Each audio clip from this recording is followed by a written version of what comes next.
प्रकाश रंजन स्वागत करता हूं आप सभी का हमारे आज इस लेक्चर में, जहां पे हम लोग करेंगे थेल्स थ्योरम और कन्वर्स ऑफ थेल्स थ्योरम। तो चलिए स्टार्ट करते हैं अपना थेल्स थ्योरम।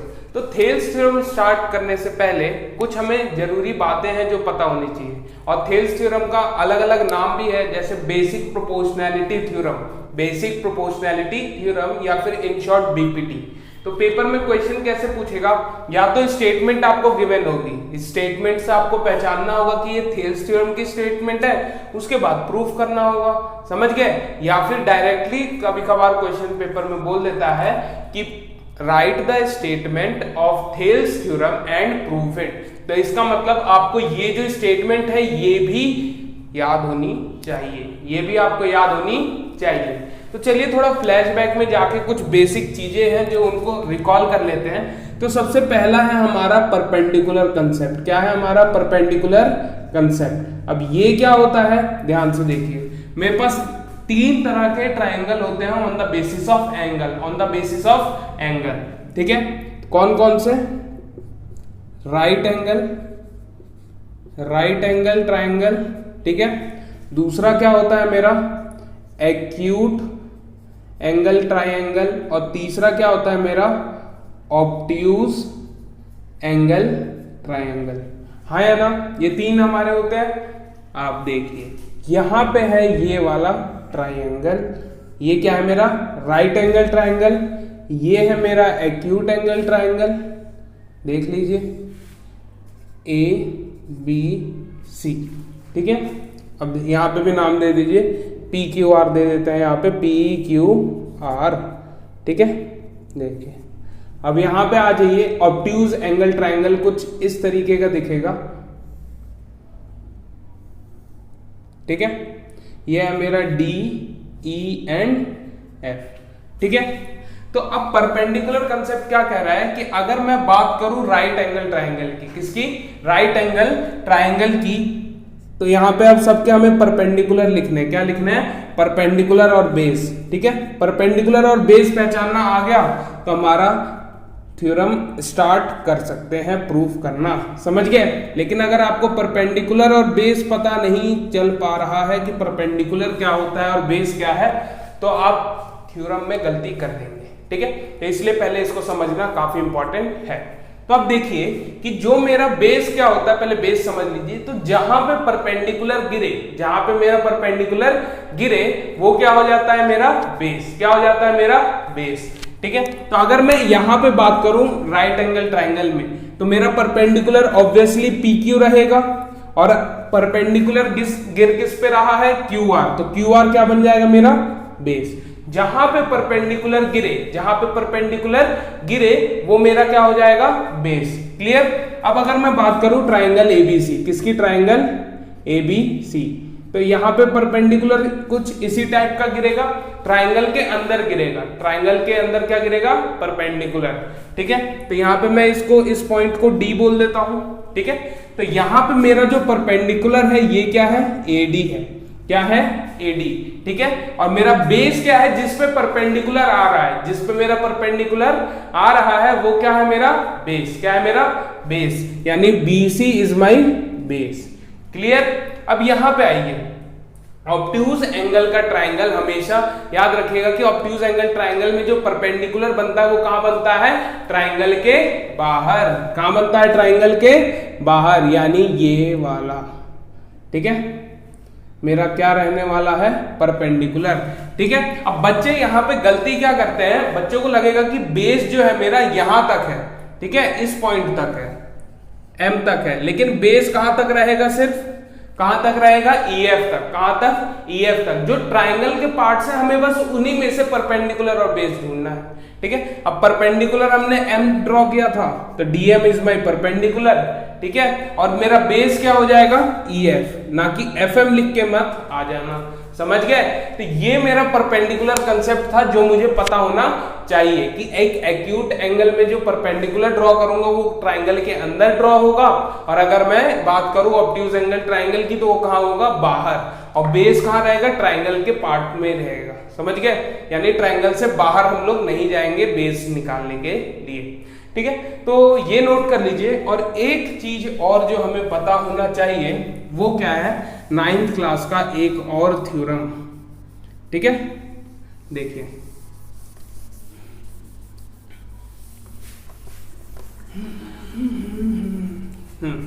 तो 9th क्लास का अब एक थ्योरम है कि अगर दो ट्रायंगल है मेरे पास, क्या है, दो ट्रायंगल। ठीक है, पहले तो पैरेलल लाइन गिवन है, क्या है मेरे पास, ये पैरेलल लाइन।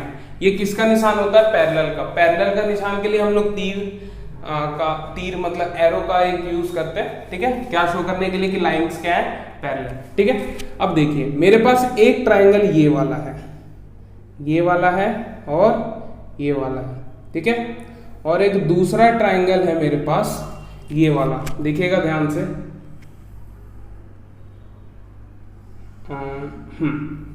यहां पे मैं बोल रहा हूं ए बी, ये वाले पॉइंट को सी और ये डी। तो यहां पे जो मेरा कौन कौन से दो ट्रायंगल है, ट्रायंगल ए बी सी और ट्रायंगल ए बी डी। ठीक है, अब अगर मेरी बात ध्यान से सुनिएगा, बहुत से बच्चों को ये थ्योरम याद नहीं होगी तो नोट डाउन कर लीजिए। थ्योरम क्या है कि अगर दो ट्रायंगल का, क्या, दो ट्रायंगल का बेस सेम हो, क्या, बेस सेम हो और सेम पैरेलल के बीच लाई करती हैं, तो उनका एरिया क्या होता है मेरा, इक्वल। यानी area triangle ABC is equal to area triangle ABD. अब ये एरिया को डिनोट करने का तरीका होता है एआर और ब्रैकेट में लिख देने का। समझ गए, ये 9th क्लास में सीख लिया था हमने, क्या, कि अगर किन्हीं दो ट्रायंगल, क्या, किन्हीं दो ट्रायंगल का बेस सेम हो, बेस सेम हो और सेम पैरेलल में लाई कर रहे हैं, तो उनका एरिया क्या होने वाला है, इक्वल। क्या होने वाला है, इक्वल। ठीक है, और अगर हम लोग बात करें एरिया ऑफ ट्रायंगल की, एरिया ऑफ ट्रायंगल की, तो half into base into perpendicular height होता है, आया ना, होता है ना। तो इसी से हम लोग अब चल रहे हैं अपने क्वेश्चन को प्रूव करना। तो चलिए इसी कंसेप्ट का यूज करके अपनी पहली इक्वेशन बनाते हैं। ठीक है, अब जैसे मैं करा रहा हूं बिल्कुल वैसे करिएगा। ठीक है, पेपर में आपका एक भी नंबर नहीं कटेगा और बहुत ही शॉर्ट में आपका सॉल्व भी हो जाएगा। ठीक है, देखिए प्रूफ में सबसे पहले क्या लिखेंगे, एरिया वाला कंसेप्ट, एरिया ट्राइएंगल। यहां पे देखिए पैरेलल क्या है, ये है, और ट्राइएंगल एक ये वाला है और एक ये वाला ट्राइएंगल है। दिखा, ध्यान से देखिए, एक ये वाला ट्राइएंगल और एक ये वाला ट्राइंगल, दोनों का बेस सेम है जो कि क्या है, डी, और सेम पैरेलल में भी लाई कर रहे हैं जो कि क्या है, डी पैरेलल टू बीसी। तो क्या लिखेंगे, area triangle BDE, BDE is equal to area triangle, area triangle CDE. ठीक है, अब यहां पे ब्रैकेट में आपको रीजन भी लिखना होगा, क्या, रीजन भी आपको लिखना होगा। क्या लिख देंगे रीजन में, रीजन में आप लोग ये आपको साइड में लिखना है, मैं यहां पे लिख दे रहा हूं। ठीक है, ये इसके राइट साइड में लिखते हैं, जब भी कोई भी रीजन हो कहां लिखा जाता है, राइट साइड में। मेरे पास उधर जगह नहीं है इसलिए मैं इधर लिख रहा हूं। देखिए क्या रीजन लिखेंगे आप, ठीक है, लिखेंगे ट्राइएंगल, या फिर ऐसे लिख लीजिए, if two triangles have same base, क्या, same base and lie between. अब आपको बिटवीन भी पूरा, अच्छा चलो मैं भी पूरा ही लिख देता हूं, between same parallel, lie between same parallel line, then their areas are equal, areas are equal। अब एक सेकंड मुझे देख लेने दीजिए फ्रेम में आया कि नहीं आया। ओके, फ्रेम में नहीं आ रहा है, मैं इसको नीचे करता हूं थोड़ा।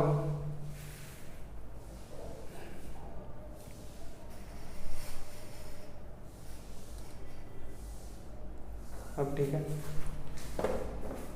चलिए, हाँ, तो अब आ गया ये फ्रेम में। क्या लिखा मैंने रीजन कि अगर दो ट्रायंगल का सेम बेस है और सेम पैरेलल में लाई कर रहे हैं तो उनका एरिया क्या होने वाला है, इक्वल। उनका एरिया क्या होने वाला है, इक्वल। समझ गए? चलिए अभी इसको मानेंगे हम लोग इक्वेशन नंबर 1। क्या मानेंगे? Equation number 1। ठीक है, और इसके बाद हम लोगों को निकालना है एरिया ट्राइएंगल एडीई। ठीक है, अपॉन में एरिया ट्राइएंगल कोई भी एक बारी बारी से लेना है। ट्राइंगल एडी 2 बार लेना है और एक बार ये वाला। अब ये ध्यान से देखिए कि जो मेरा ट्राइंगल बीडीई है, ये क्या है? एक ऑब्ट्यूज एंगल ट्राइंगल है। अगर मैं बीडीई को ड्रॉ कर दूं तो ये क्या है? मेरा एक ऑब्ट्यूज एंगल ट्राइंगल है। ठीक है, बीडीई। ठीक है, चलिए एरिया बस ये ध्यान में रखिएगा कि एरिया इक्वल होने के लिए बेस भी सेम होना चाहिए और सेम पैरेलल के अंडर लाई भी करना जरूरी है। समझ गए? चलिए आगे चलते हैं। कितना हो जाएगा हमें पता है, half into base into height, half into base into height. ये हाफ से हाफ को काट दीजिए, हाफ से हाफ को काट दीजिए। अब ये मत कर दीजिएगा बी को बी से एच से एच, नहीं, यहाँ पे बेस और हाइट डिफरेंट होने वाले हैं। ठीक है, अगर मैं ट्राइंगल एडीई की बात करता हूं, ठीक है, लेकिन ट्राइंगल एडीई से पहले मैं बीडीई की बात करूंगा। क्यों? अभी पता लग जाएगा थोड़ी देर में आपको। देखिए यहाँ पे ट्राइंगल बीडीई को जब मैं देखता हूं तो इसमें मेरा परपेंडिकुलर क्या है, ईएन है कि नहीं। अगर मैं इस ट्राइंगल की बात करूं, चलिए यहाँ साइड में बनाते हैं। कहाँ बना दे? यहाँ। चलिए ये मेरा जो ट्राइंगल बीडीई है, मेरा ट्राइंगल बीडीई है, तो इसमें परपेंडिकुलर तो यही आ रहा है जो कि क्या है, ईएन। देख लीजिए, हाँ या ना? देख के बताइए यही आ रहा है परपेंडिकुलर कि नहीं। ईएन इज माई परपेंडिकुलर, तो मेरा बेस क्या बन जाएगा, बीडी। बीडी क्या मेरा बन जाएगा, बेस। तो यहाँ पे क्या आ जाएगा, बेस की जगह क्या लिखूंगा मैं, क्या लिखूंगा बेस की जगह, बीडी। क्या लिख दूंगा, बीडी। अब एच यानी हाइट, हाइट क्या है मेरी, ईएन। क्या है, ईएन। ठीक है, अब मैं ट्राइंगल एडीई को देखूंगा तो यहां पे मैं इसका एरिया 2 तरीके से निकाल सकता हूं। ट्राइंगल एडीई का जो एरिया है वो 2 तरीके से निकाल सकता हूं। क्यों? क्योंकि अगर मैं ध्यान से देखूं तो इसमें 2 परपेंडिकुलर ड्रॉ कर दिए हैं मैंने, हाँ या ना? 2 परपेंडिकुलर यानी 2 बेस, हाँ या ना? दोनों से हालांकि एरिया सेम ही आएगा, हालांकि एरिया सेम ही आएगा, लेकिन लिखने का तरीका अलग अलग होने वाला है। देखिए अगर यहां मैं बात कर रहा हूं, मैंने इसका एरिया किसके साथ लिया अभी, बीडी ई के साथ। किसके साथ लिया है, बीडी ई के साथ। तो मैं ईएन वाले परपेंडिकुलर को लेके सॉल्व करने वाला हूं। तो यहां पे अगर मैं ईएन को ले रहा हूं परपेंडिकुलर, ठीक है, तो मेरा बेस क्या बन रहा है, एडी। क्या बन रहा है मेरा बेस, एडी। ठीक है, ये क्या है मेरा area triangle AD E upon में एरिया ट्राइएंगल बीडी ई। ठीक है, हाँ या ना? अब यह ध्यान से देख लीजिए, यहां ध्यान से देख लीजिए, ईएन से ईएन क्या हो जाएगा मेरा, फिनिश। हाँ या ना? बच क्या जाएगा, area triangle AD E upon में एरिया ट्राइएंगल बीडी ई। ठीक है, हाँ या ना? Is equal to AD upon में बीडी। इसको मार्क कर लीजिए इक्वेशन नंबर 2। समझ गया? चलिए, हाँ या ना? देख लीजिए। चलो अब यहां पे मेरा ध्यान से देखिएगा, अगर अब मेरे को दूसरी एक और इक्वेशन बनानी होगी। क्या?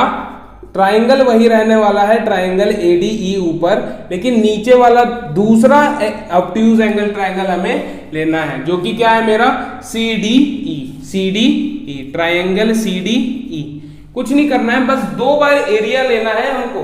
ठीक है, ट्राइंगल एडीई दोनों बार ऊपर रहेगा, नीचे वाला बस चेंज होने वाला है, एक बार बीडीई रहेगा और एक बार सीडीई रहने वाला है। ठीक है, इक्वल टू कर देंगे, हमारा वही है। अब एक बार हमने फॉर्मूला लिख दिया तो अब हमें दोबारा फॉर्मूला लिखने की जरूरत नहीं है। यहां पे क्या आ जाएगा, हाफ क्या आता है, बेस इंटू हाइट। क्या आता है मेरा, बेस इंटू हाइट। अब ध्यान रखिएगा कि हमने एक बार ईएन को ले लिया है परपेंडिकुलर, तो अब उसको मैं दोबारा नहीं लूंगा, जो दूसरा परपेंडिकुलर होगा उसको लूंगा। समझ गए?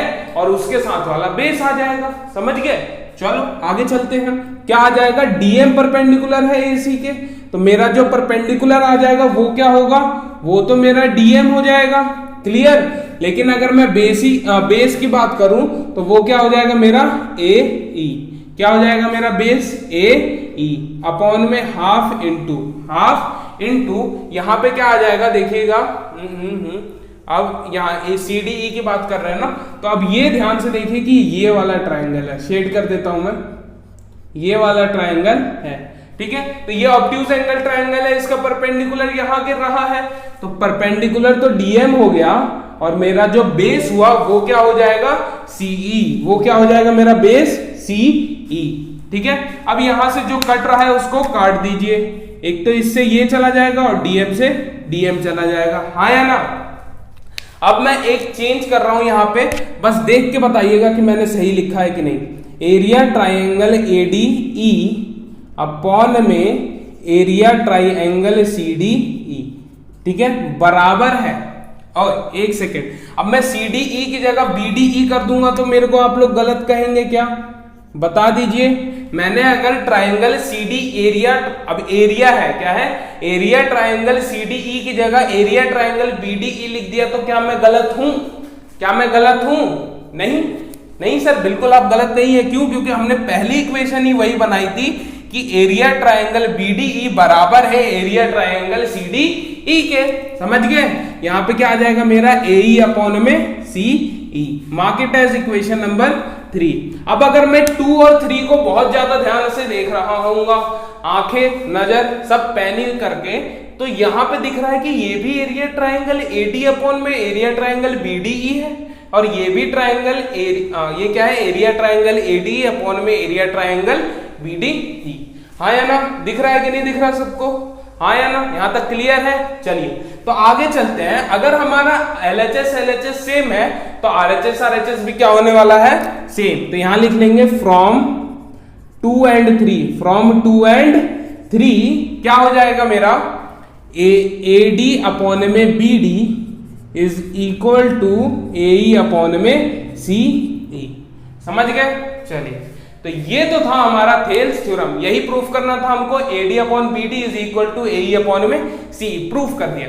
चलिए तो एक बार दोबारा से इसको समझ लेते हैं ताकि क्लैरिटी आ जाए। देखिए सबसे पहले जो स्टेटमेंट कह रहा है उससे गिवन टू प्रूफ करना है, कंस्ट्रक्शन आपको ध्यान रखना है, और कैसे प्रूफ करना है स्टेप यही रखिएगा, स्टेप यही रखिएगा, समझ गए, ताकि आपको प्रूफ करने में आसानी हो, समझ गए। ये सबसे शॉर्टेस्ट मेथड है थेल्स थ्योरम को प्रूफ करने का, इससे ज्यादा शॉर्ट मेथड नहीं एग्जिस्ट करता, समझ गए। चलिए तो एक बार गिवन कैसे लिखा मैंने वो भी समझ लीजिए। कह रहे हैं कि if a line is drawn parallel to any one side of the triangle that intersect the other two side in two distinct point, ठीक है, यहां तक है मेरा गिवन, डिस्टिंक्ट पॉइंट्स तक है मेरा गिवन। तो अब इसको मैंने क्या, अब इसको लैंग्वेज में तो लिखूंगा नहीं, लिखना मेरे को मैथमेटिकल फॉर्म में है। तो क्या लिखा कि एक ट्राइंगल एबीसी है जिसमें डी किसके पैरेलल है, बीसी के, बस खत्म, ठीक है। चलिए अब आता है टू प्रूफ की बारी। तो कहता है कि द लाइन डिवाइड्स दो sides in the same ratio, यानी जो लाइन है वो इनको सेम रेशियो में डिवाइड कर रहा है। तो लिख दिया जो रेशियो आ रहा है। अब चलिए, अब जो बच्चा इस मेथड को जितना ज्यादा रिटेन करेगा, जितना ज्यादा प्रैक्टिस करेगा, वो उसके मैथ्स में 4 नंबर पक्के। क्यों? क्योंकि अगर ट्राइंगल्स आपके सिलेबस में है तो ये ध्यान में रखिएगा कि बीपीटी आपके पेपर में है, समझ गए। चलिए तो फटाफट वीडियो को करिए पॉज और इसको नोट डाउन कर लीजिए। बढ़ते हम लोग अपने अगले प्रूफ की ओर, जो कि है हमारा converse of basic proportionality theorem, या फिर कहूं थेल्स थ्योरम का अपोजिट, ठीक है। तो देखिए क्या कह रहा है, स्टेटमेंट को पहले ध्यान से पढ़िएगा। If a line divides any two sides of a triangle in the same ratio, line must be parallel to the third side. हमने पीछे क्या पढ़ा था कि अगर लाइन पैरेलल होगी तो सेम रेशियो में डिवाइड कर रही होगी, आया ना। और यहां पे कह रहा है कि अगर रेशियो सेम है, अगर रेशियो सेम है, लाइन जो डिवाइड कर रही है, तो इसका मतलब ये जो लाइन है इसके पैरेलल होगी। ये हमारा स्टेटमेंट है, समझ गए। अब इसको हमें प्रूफ करना है, तो सबसे पहले डिकोड करना पड़ेगा हमारा गिवन और टू प्रूफ कि गिवन क्या है और हमें प्रूफ क्या करना है। तो गिवन है हमारा कि जो AD है वो BD के बराबर है, AD upon BD is equal to AE upon में C। ये हमारा गिवन है क्या कि सेम रेशियो में डिवाइड कर रहा है, उसका मतलब यही है जो अभी हमने पीछे प्रूफ किया थोड़ी देर पहले, हाँ या ना। चलिए, और अभी हमें क्या प्रूफ करना है कि जो DE है वो किसके पैरेलल है, किसके पैरेलल है, BC के। क्लियर है। चलिए, तो इसके लिए हमें कंस्ट्रक्शन करना पड़ेगा, इसके लिए हमें कंस्ट्रक्शन करना पड़ेगा। क्या क्या कंस्ट्रक्शन करना पड़ेगा, हम लोग एक पॉइंट मान लेंगे F जो कि क्या है, पैरेलल होगा किसके, BC के। D से हम लोग एक लाइन ड्रॉ करने वाले हैं, D से एक लाइन ड्रॉ करेंगे, AC को किसी पॉइंट F पे कट कर रहा होगा, और वो जो DF लाइन बनेगी वो मान लेते हैं कि किसके पैरेलल हो, BC के। ये हमने क्या किया, कंस्ट्रक्शन। क्या किया हमने, ये कंस्ट्रक्शन। क्लियर है। अब देखेंगे यहां पे, okay, proof in triangle ABC, in triangle ABC मेरा जो DF है वो पैरेलल है किसके, BC के। अगर मेरा DF जो BC के पैरेलल है तो मैं थेल्स थ्योरम यूज कर सकता हूं। तो यहां लिखेंगे क्या कि जो मेरा AD अपॉन में BD होगा वो किसके बराबर हो जाएगा, AF अपॉन में CF के। और रीजन क्या आ जाएगा मेरा, by Thales theorem, by Thales का T कैपिटल रहेगा, नाम है, बाय थेल्स थ्योरम। क्लियर है, हाँ या ना। जो अब अगर मेरी लाइन पैरेलल है तो मैं थेल्स थ्योरम इजीली यूज कर सकता हूं ना। क्या कहता है कि अगर एक लाइन ड्रॉ कर रहा हूं मैं, क्या एक लाइन ड्रॉ कर रहा हूं किसी एक साइड के पैरेलल, आया ना, वो दो साइड को अगर कट कर रही है तो सेम रेशियो में कट करने वाली है। यही हमारा थेल्स थ्योरम का स्टेटमेंट था। चलिए, तो उसके अकॉर्डिंग हमने ये लिख दिया और इसको मार्क कर दिया हमने इक्वेशन नंबर 1। क्या मार्क कर दिया हमने, इक्वेशन नंबर 1। और यहां पे लिखेंगे कि AD अपॉन में B, यहां थोड़ा और ऊपर, AD अपॉन में BD is equal to AE upon में C, AE अपॉन में C। ठीक है। चलिए, अब यहां पे ब्रैकेट में रीजन लिखेंगे गिवन। ये क्या है, हमें गिवन है, ध्यान से देखिए, यही तो गिवन था हमें। तो यहां पे हम लोग कर लेंगे इसको मार्क एट इक्वेशन नंबर 2। अगर मैं 1 और 2 को ध्यान से देखूं तो LHS सेम है, आया ना। तो इसका मतलब RHS भी क्या होने वाला है, सेम। तो फ्रॉम 1 एंड 2, फ्रॉम 1 एंड 2 क्या हो जाएगा मेरा, जो हमारा AF अपॉन में CF है वो किसके बराबर हो जाएगा, AE अपॉन में CE के। हाँ या ना, यही होने वाला है कि नहीं होने वाला है। अब क्या करेंगे, दोनों तरफ 1 ऐड कर देंगे, adding 1 on both side, adding 1 on both sides. दोनों साइड क्या ऐड कर रहा हूं मैं, 1। ठीक है। तो क्या हो जाएगा, यहां पे ध्यान से देखिएगा, AF अपॉन में CF plus 1 equal to AE upon में CE प्लस 1। ये है, आया ना। 1 ऐड करने का दोनों तरफ का मतलब यही है। अब 1 ऐड, अब ये याद रखिएगा कि अगर हम लोग इक्वल थिंग में इक्वल थिंग ऐड करते हैं तो जो हमारा रिजल्ट होगा वो भी क्या होता है, इक्वल। ये हमने कहां पढ़ा था, ये भी हमने क्लास 9th में पढ़ा था, यूक्लिड्स ज्योमेट्री के अंदर। ठीक है। तो जो छोटी छोटी बातें इनको भूलनी नहीं होती, इनको याद रखना होता जरूरी होना चाहिए। चलिए आगे चलते हैं। क्या, अब यहाँ पे एलसीएम लेके ऐड कर दीजिए, एलसीएम लेके ऐड कर दीजिए, तो आपके पास क्या आ जाएगा, AF प्लस CF अपॉन में CF। अरे एलसीएम लोगे तो क्या आएगा, यही आने वाला है, हाँ या ना। अब एलसीएम तो यार बचपन से लेते ही आ रहे हैं, हाँ या ना।